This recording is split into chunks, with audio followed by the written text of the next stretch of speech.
Hola, buenos días. Bueno, hoy vamos a hablar de diarrea y constipación. Bueno, constituyen la quinta causa de mortalidad en el mundo y la mayoría son causadas por bacterias o virus que finalmente se terminan autolimitando. Ahora, las diarreas crónicas, en general, la etiología más frecuente es la no infecciosa, aunque por supuesto hay excepciones. Las diarreas se clasifican en diarreas agudas de menos de 14 días de duración, las diarreas persistentes entre 14 y 30 días y más de un mes ya se consideran diarreas crónicas. Dentro de las etiologías bacterianas tenemos que las más frecuentes son diarreas por salmonela, por shigella, por enterobacter, Escherichia coli 0157 o por Clostridium difficile, muy frecuente en población anciana y anciana o no anciana, pero con múltiples medicaciones, sobre todo antibióticos.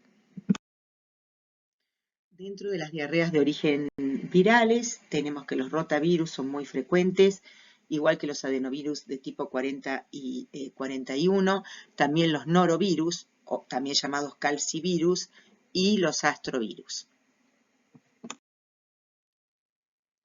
Dentro de los protozoarios tenemos que los cryptosporidiums, las giardias, la ciclospora y la entamoeba histolítica son causas también frecuentes de diarrea.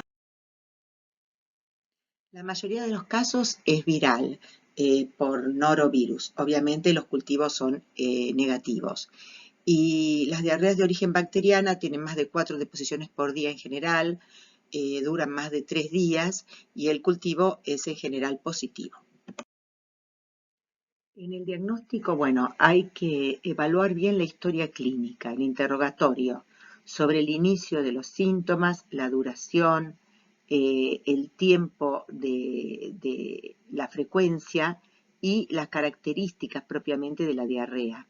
También hay que averiguar si el paciente tiene antecedentes de viajes recientes, si el paciente es HIV, y evaluar en el examen físico los signos de hipotensión ortostática, si el paciente tiene signos de deshidratación, signos del pliegue, si tiene fiebre o si tiene síntomas peritoneales. Bueno, ¿en qué pacientes con diarrea aguda hay que hacer una evaluación? En general no se hace porque, como dijimos antes, son por virus y bacterias y se autolimitan. Bueno, en los pacientes que tienen diarrea acuosa profusa con signos de deshidratación, los pacientes que tienen diarrea sanguinolenta, los pacientes que tienen mucha fiebre, más de 38,5, los pacientes que tienen sangre y moco en la materia fecal, los pacientes que tienen más de 6 deposiciones por día o de mayor de 48 horas de duración, los pacientes que tienen un dolor abdominal severo, reciente uso de antibióticos, o los mayores de 70 años, o los pacientes inmunocomprometidos, o si no, los pacientes que tienen enfermedades sistémicas con diarrea, ejemplo, una paciente lúpica que tenga diarrea. Pacientes que consumen leche no pasteurizada o carne que no esté bien cocida o pescado que no esté en buen estado. El Staphylococcus aureus produce vómitos más comúnmente, ocurre 1 o 6 horas después de la ingesta y las fuentes de este estáfilo puede estar en leches, carnes, ensaladas mal lavadas o comida preparada. El Bacillus cereus produce vómitos 1 a 6 horas después de la ingesta, está presente en las carnes. Y en cambio, el norovirus en general produce vómitos 24 o 48 horas después de la ingesta y también está presente en las carnes. Las hamburguesas que no están bien cocinadas son fuentes de peligro en el sentido de la diarrea. Hay que observar mucho esta situación. El Clostridium perfringens, la Escherichia coli enterotoxigénica y el enterovirus dan en general una diarrea entre 8 horas y 3 días después de la ingesta de comidas, vegetales, frutas, etc. en mal estado. Si es una diarrea sanguinolenta, la Escherichia coli 0157 es un agente a pensar y esta proviene de la carne en general mal cocida.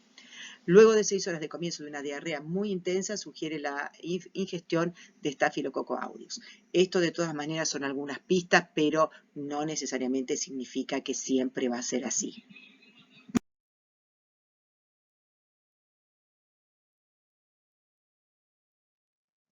Bueno, el diagnóstico.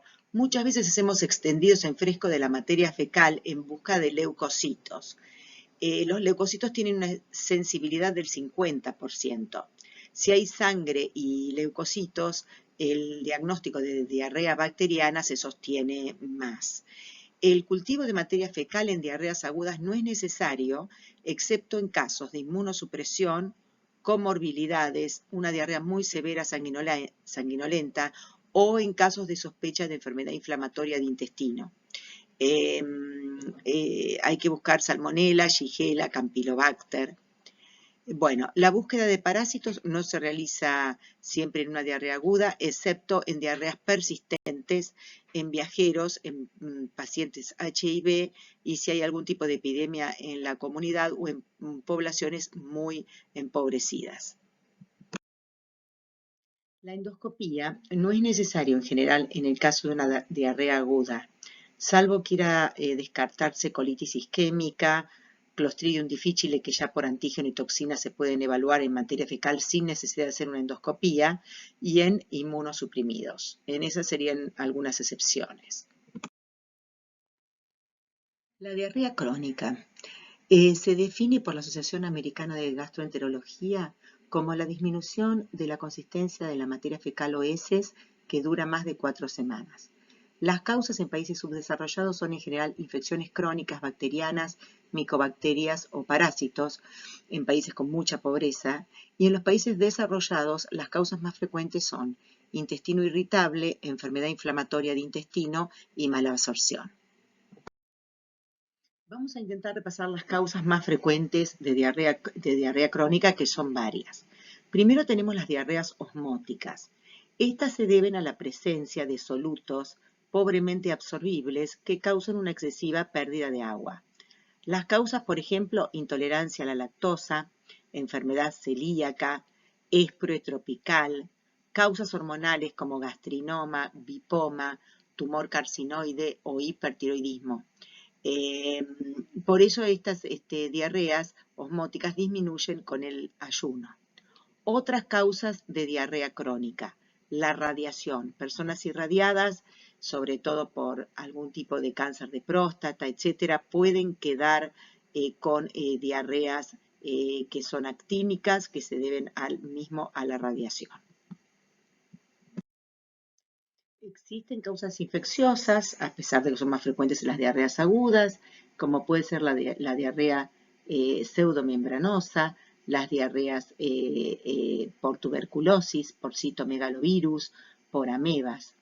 Diarreas de causa inflamatoria, la más frecuente es la enfermedad inflamatoria de intestino, dentro de las cuales se incluye la colitis ulcerosa y la enfermedad de Crohn.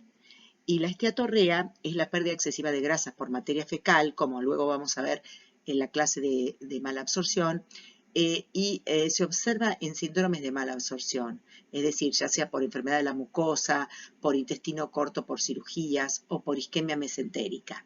También existen otras causas de diarrea, como la diarrea de origen isquémico o, muy importante, de origen neoplásico. Paciente que tiene cambio de un hábito evacuatorio, hay que pensar que puede ser un cáncer de colon o un linfoma y hay que ir a buscarlos endoscópicamente.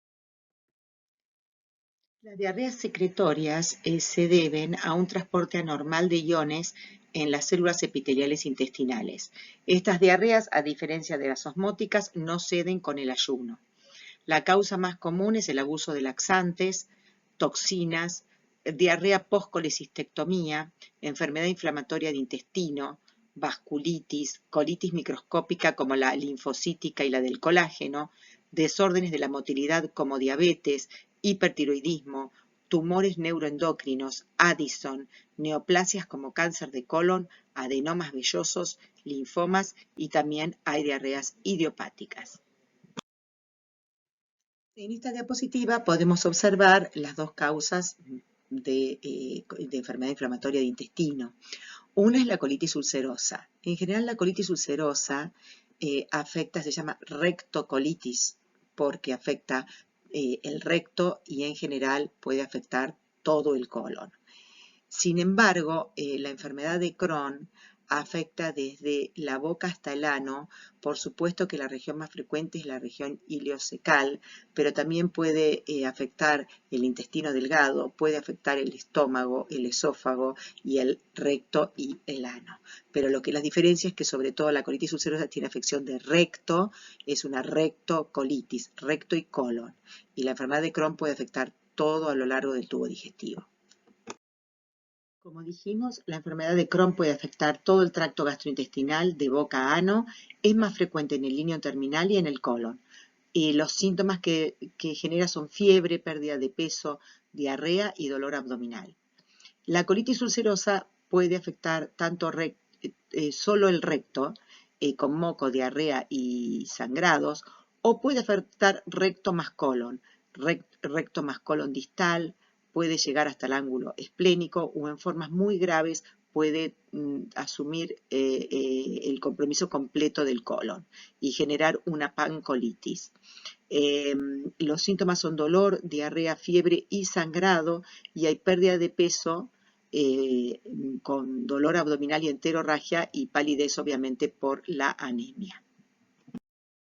Como ya hemos mencionado, en las diarreas crónicas debe realizarse una evaluación exhaustiva para buscar un diagnóstico específico.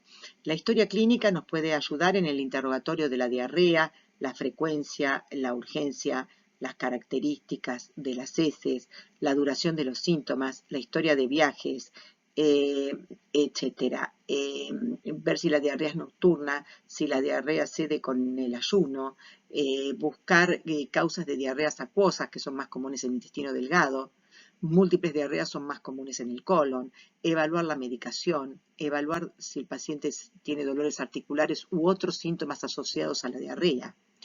¿Qué vamos a buscar? El examen físico. El examen físico, bueno, si existen ganglios, por si hubiera un cáncer de colon, un linfoma, cáncer de colon metastásico, si existe anemia, si ha habido antecedentes de algún tipo de cirugía abdominal, por ejemplo, una colecistectomía que pueda producir una diarrea crónica. Así que son, como ustedes ven, múltiples las enfermedades que tenemos que investigar cuando se trata de un paciente con diarrea crónica. Entonces, de acuerdo a lo que estamos diciendo, siguiendo con la evaluación del paciente con diarrea crónica, si pensamos en una enfermedad celíaca, hay que hacerle un dosaje de anticuerpos. Los anticuerpos, el más específico es el IgA antitransglutaminasa, pero ustedes van a observar también en los libros que está IgG antitransglutaminasa, IgA antiendomicio, IgG antiendomicio e IgA-IgG antigliadina, que son muy poco específicos. Con el anticuerpo IgA antitransglutaminasa positivo, debemos ir a hacer una endoscopía y una biopsia de duodeno para demostrar la atrofia villositaria característica de la enfermedad celíaca. En caso de que sospechemos un hipertiroidismo, hay que pedirle una TSH, por supuesto, y luego continuar el estudio del hipertiroidismo. Buscar leucocitos en materia fecal, que nos daría una pauta si la diarrea es de origen bacteriana, evaluar si el paciente es diabético, que pueden tener diarrea por disautonomía, evaluar anemia o pérdida de peso, que puede ser por malabsorción o por un cáncer de colon, y se debe de realizar una evaluación endoscópica, digamos siempre, llamada, como ustedes saben, colonoscopía. Dentro de las diarreas crónicas no debemos olvidar que existe el colon irritable. ¿Qué es el famoso colon irritable tan prevalente en la población general?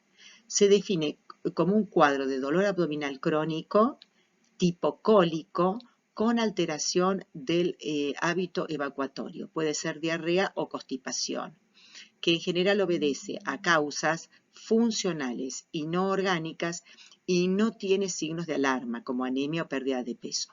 Existe colon irritable D, que es más a predominio de diarrea, y colon irritable C, más a predominio de constipación. También la evaluación debe incluir, si la materia fecal es amarillenta, pastosa y flota en el agua, el dosaje de la grasa en materia fecal en búsqueda de esteatorrea, como vamos a ver en la clase de malabsorción. Un simple cálculo nos permite diferenciar si la diarrea es osmótica o es secretoria, y es realizando el anion gap osmótico en materia fecal. ¿Cómo se realiza esto? Bueno, es un cálculo donde el cálculo es 220 menos 2 por sodio más potasio. Si es mayor a 50 miliosmoles por kilo, es secretoria, y si es mayor a 125 es osmótica. Un cálculo simple para diferenciar si una diarrea es osmótica de secretoria es realizando el gap osmótico en la materia fecal. Esto es un simple cálculo donde se pone el número 290 menos 2 y entre paréntesis por sodio más potasio. Si es menor a 50 miliosmoles por litro, es una diarrea de tipo secretoria. Y si es mayor a 125 miliosmoles por litro, es una diarrea de tipo osmótica. Siguiendo con la evaluación de nuestra diarrea crónica, como ustedes pueden ver, son tantos los orígenes de la misma que la evaluación debe ser muy exhaustiva. Bueno, también podemos buscar, como dijimos antes, leucocitos en materia fecal, que no es un buen test predictivo, pero porque, digamos, se encuentran en un 50% e indican inflamación o infección. La calprotectina también puede solicitarse, es una proteína derivada de los neutrófilos y de los monocitos que aumenta en casos de enfermedad inflamatoria intestinal. Otra medición, como lo vamos a ver exhaustivamente en la clase de malabsorción, es de grasas en materia fecal, que es útil para evaluar la malabsorción de las mismas, como pasa en pacientes con pancreatitis. Se debe realizar siempre la cuantificación de la grasa en materia fecal.